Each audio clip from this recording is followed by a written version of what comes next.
2024 లేదా 25లో డిగ్రీ లేదా బీటెక్ చదివారా? సాఫ్ట్‌వేర్ జాబ్ కోసం ఎదురు చూస్తున్నారా? అయితే కోడ్‌జ్ఞాన్ 100 డేస్ కోర్సులో చేరండి. జాబ్ సాధించండి.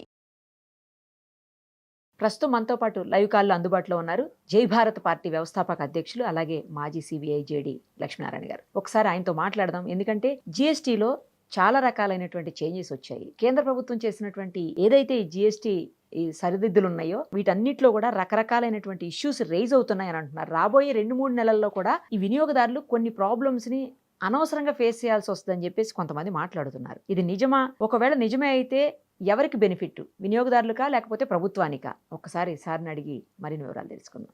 సార్ నమస్తే అండి. నమస్తే నిరుపమ్ గారు. సార్ ఏంటి సార్ జీఎస్టీలో చాలా చేంజెస్ వచ్చాయి. 22 నుంచి అమల్లోకి కూడా వచ్చేసింది కొత్త జీఎస్టీ విధానం అంతా కూడాను. కొన్నిట్లో 5%, కొన్నిట్లో 18% కంటిన్యూ అవుతుంది. కొన్నిట్లో 12% ఇట్లా కంటిన్యూ అవుతుంది. కానీ ఎవరు కూడా ఆ చేంజెస్‌ని తీసుకొచ్చినట్లుగా ఇంకా ప్రత్యక్షంగా మనకైతే కనిపించట్లేదు. ఖచ్చితంగా బోర్డులు పెట్టాలి, తగ్గించామని చెప్పేసి వాళ్ళు చెప్తున్నారు గానీ ప్రభుత్వం తరపు నుంచి ఇంకా పూర్తి స్థాయిలో మనకు అలా కనిపించట్లేదు. అసలు ఈ కొత్త జీఎస్టీ విధానం అనేది ఎవరికి బెనిఫిట్ అవుతుంది సార్? అంటే భారతదేశంలో మీరు చూసుకుంటే 2 రకాల ట్యాక్స్‌లు ఉన్నాయి ప్రధానంగా. ఒకటొచ్చేసి డైరెక్ట్ టాక్సెస్ అంటాం. రెండోదొచ్చేసి ఇండైరెక్ట్ టాక్సెస్. అంటే డైరెక్ట్ టాక్సెస్ అంటే మీకు ఇన్‌కమ్ టాక్స్. ఇండైరెక్ట్ టాక్సెస్ అంటే ఇప్పుడు ఉన్న జీఎస్టీ అన్నది ప్రధానమైన ఇండైరెక్ట్ టాక్స్.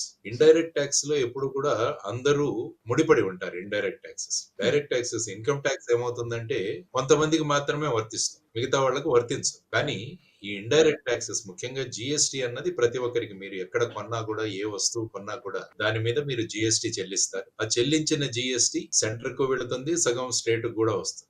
అందువల్ల రాష్ట్రాలు కూడా దీని మీద ఆధారపడి ఉంది. ప్రతి ఒక్కరి జీవితంలో కూడా జీఎస్టీ అన్నది చాలా ప్రధానమైన భూమిక పోషిస్తుంది. అందువల్ల ఇది 2017లో మొదలైన GST goods and services tax and అదే అరుణ్ జైట్లీ గారు దీన్ని గుడ్ అండ్ సింపుల్ ట్యాక్స్ అన్నారు. కానీ ప్రతిపక్షం వారు చూస్తే గబ్బర్ సింగ్ ట్యాక్స్ కూడా అన్నారు. అంటే ప్రపంచ దేశాల్లో చూస్తే ఇన్ని స్లాబులు ఉన్నవి ఎక్కడా లేవు. దానివల్ల ఈ వినియోగదారులు ఎవరైతే ఉన్నాయో, కన్స్యూమర్స్ ఎవరైతే ఉన్నాయో వారికి దీనివల్ల చాలా కన్ఫ్యూజన్ ఉంటుంది అన్నది సాధారణంగా మాట్లాడిన విషయం. సో ఇవన్నీ మనం చూసుకుంటూ ఫైనల్ గా ప్రధాని గారు మొన్న ఆగస్టు 15న ఎర్రకోట రెడ్ ఫోర్ట్ నుంచి మాట్లాడుతూ చెప్పారు ఈ దీపావళికి ఖచ్చితంగా జీఎస్టీలో అనేక సవరణలు వస్తాయని చెప్పేసి.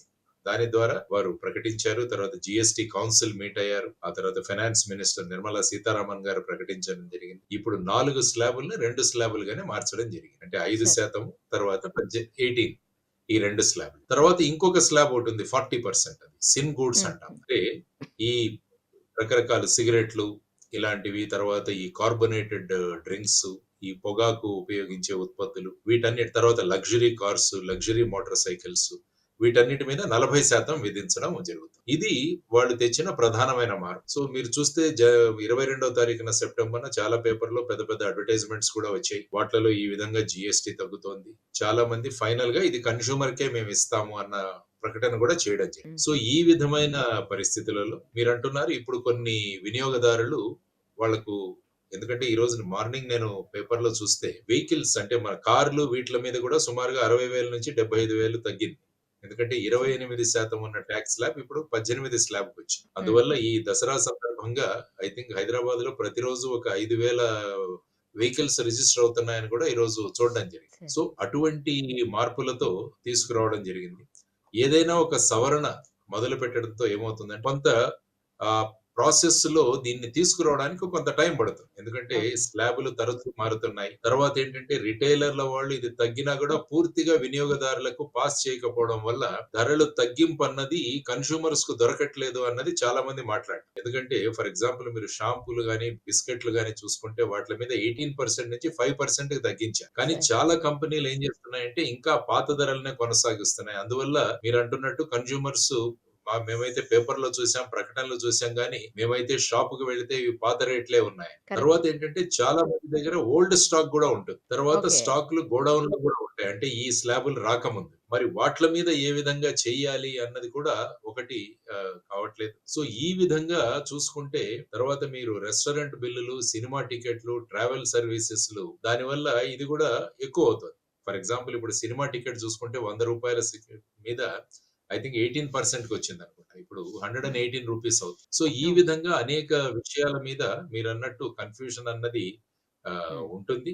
దాన్ని క్రమక్రమంగా వెళ్తుంది. అందుకనే అన్నారు. ఇది 2, 3 నెలల తర్వాత గాని ఫైనల్‌గా దీని ఇంపాక్టు, ఎఫెక్టు అన్నది మనకు తెలుస్తుందన్నది గూడా తెలియజేయాల్సిన ప్రధానమైన అంశం. బట్ బేసిక్‌గా ఈ మార్పు ఏదైతే వచ్చిందో దట్ ఈస్ ఎ వెల్కమింగ్ మార్పే అది. ఎందుకంటే ఎప్పుడైతే టాక్సులు పెరుగుతాయో ఏమవుతుందంటే ప్రజలు టాక్సులు కట్టాల్సొస్తుంది. వాళ్ళ చేతిలో ఆదాయం తగ్గిపోతుంది. ఎప్పుడైతే చేతిలో ఆదాయం తగ్గిపోతుందో మనం ఆలోచించి ఖర్చు పెడతాం. దానివల్ల ఏమవుతుందంటే కన్సంప్షన్ అన్నది తగ్గుతుంది. అదే మీకు టాక్సులు తగ్గిస్తే ప్రజల దగ్గర వాళ్ళ చేతిలో ఉన్న ఆదాయం ఏదైతే ఉంటుందో ఎక్కువ డబ్బులు మిగులుతాయి. సో వీటిని మళ్ళా వాళ్ళు ఖర్చు పెడతారు. దానివల్ల ఏంటంటే డిమాండ్ పెరుగుతుంది.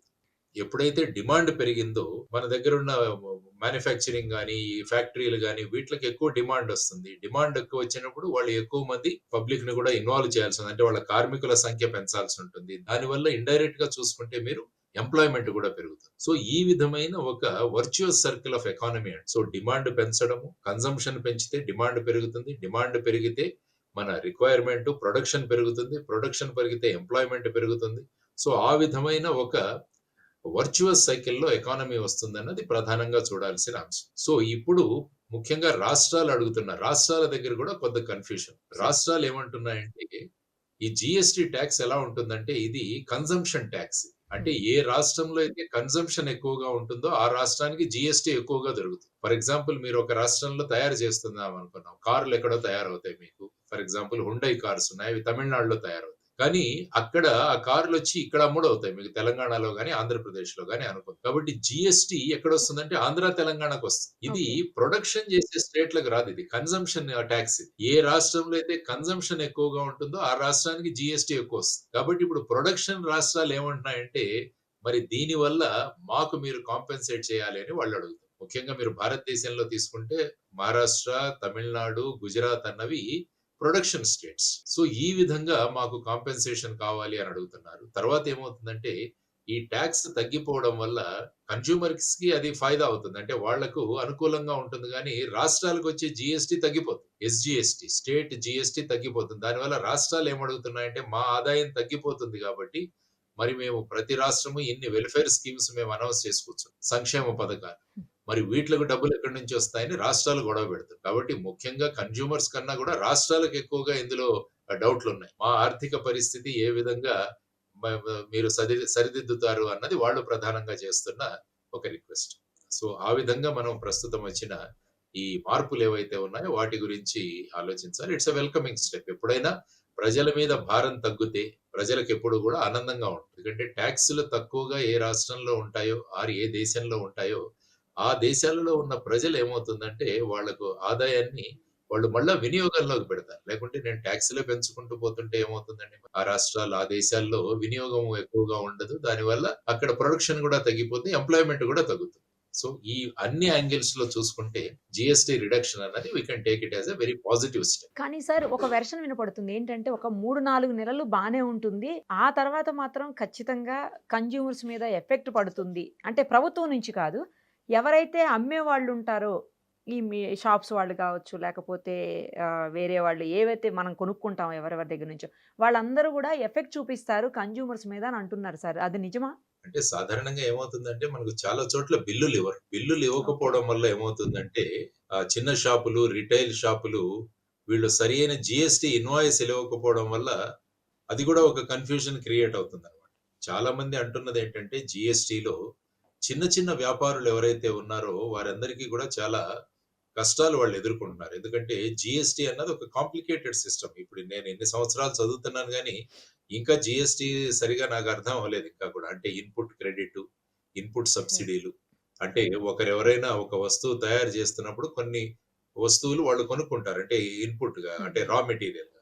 ఆ రా మెటీరియల్ మీద వాళ్ళు జీఎస్టీ కట్టి ఉంటారు. తర్వాత తయారైన ప్రొడక్ట్ మీద వాళ్ళు అప్పుడు ఇన్‌పుట్ క్రెడిట్ అని వాళ్ళు ఇంతకుముందు కట్టిన జీఎస్టీని తీసేసి మిగతాది మాత్రం కడితే చాలు అన్నది ఇన్‌పుట్ ఓకే. క్రెడిట్ అదొక సిస్టమ్. సో ఈ విధంగా సరే. కొద్దిగా కాంప్లికేటెడ్ సిస్టమ్ యాక్చువల్‌గా జీఎస్టీ. అందువల్ల ఎవరైనా జీఎస్టీ పరిధిలోకి రావాలంటే వ్యాపారులు వీరందరూ కూడా ఒక చార్టర్డ్ అకౌంటెంట్‌ని ఇన్వాల్వ్ చేయాలి ఖచ్చితంగా. ఇప్పుడు ఓకే. ప్రధానంగా కోరుకుంటున్నదేంటంటే ఇది సులభం ఎలా చేయొచ్చు? సుసూత్రీకరణ ఎలా చేయొచ్చు? సులభతరం ఎలా చేయొచ్చు?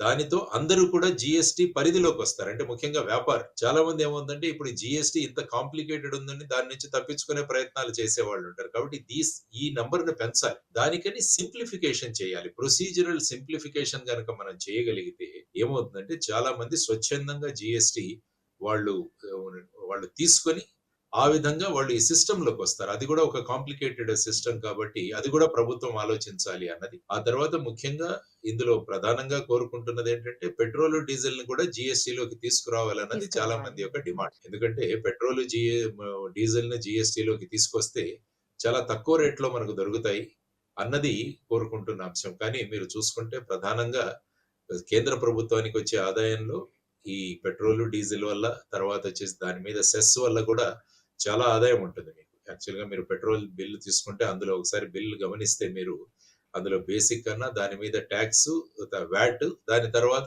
సెస్ ఇవి ఉంటాయి. రాష్ట్రాలు మెయిన్‌గా అంటున్నది ఏంటంటే సెస్ మీద వచ్చే ఆదాయం రాష్ట్రాలకు రాదు. అది కేవలం కేంద్రానికే వెళుతుంది. అందువల్ల కేంద్రం మనకొచ్చే ఇన్‌కమ్‌ని మాకు పాస్ చేయకుండా ఉండడానికి దీన్ని సెస్సులు విధిస్తున్నారు అని వాడారు. సో, ఇలా చూసుకుంటే రకరకాల ఇష్యూస్ ఉన్నాయి.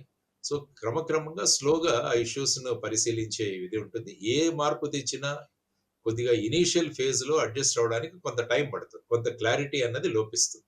అంటే చాలా మంది వ్యాపారులు మా దగ్గర ఆల్రెడీ ఉన్న సరుకుంది. తర్వాత వచ్చేసి మేము ఆల్రెడీ ఇంత డబ్బులు పెట్టి తెచ్చుకున్నాం. మరి మేము నష్టపోతున్నాం కదా! మరి దాన్ని కాంపెన్సేట్ ఎవరు చేస్తారన్నది కూడా వాళ్ళు రైజ్ చేస్తున్న ఒక ఇష్యూ.